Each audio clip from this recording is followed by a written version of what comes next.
Part 3 of If You Lived in Colonial Times leads us to schools. And did children go to school? So that's our first question here.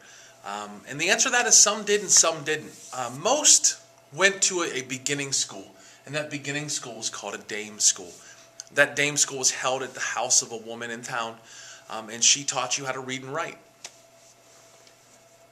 The book that she used in dame school to answer the question, what types of books did they have? The type of book in a dame school would have been something called a horn book. A horn book is a piece of wood, and it had a printed page on each side. Another book that boys used as they went further in their education was something called the New England Primer. That was one of the first school books. It had a lot of teachings about God, and it had a lot of Bible verses in it. Our next question, who learned more, girls or boys? Sorry ladies, after dame school you stopped going to school. You went home to learn how to do things like cooking and the cleaning and the taking care of the home. Boys, however, did go on through schooling. For the most part, it was a law, especially in larger towns. And a town with 50 or more families was required to build a school.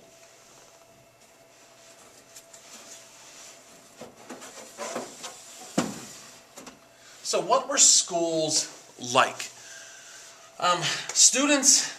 Schools, there were no laws saying schools had to be comfortable, and for the most part they weren't. Students sat on long, hard benches. They were usually one room, and in the winter I can imagine that they were pretty cold. One of the stories in the book that you'll read later is that students who came to school had to bring wood for the fireplace in the school.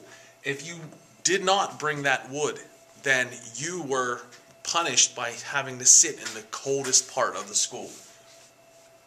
The families of the boys who went to that school, they paid the schoolmaster, the teacher, and it was often in trade. Whatever the schoolmaster needed, whether it was for the school or for his home himself, he would trade with the boys' parents that he taught. And then finally, what if you misbehaved in school? We'll find out when we talk more about colonial laws that punishments in colonial times were meant to not only hurt physically, they were meant to embarrass as well. So things like wearing a dunce cap while sitting on a dunce stool, you were publicly displayed for the rest of the students. So not only were you embarrassed, the students also knew what you did to get there. Sometimes the teacher had a birch branch, a very flexible type of branch that was used to whip the boys. Punishments were meant to, like I said, embarrass and hurt. So part 4 will be coming up next.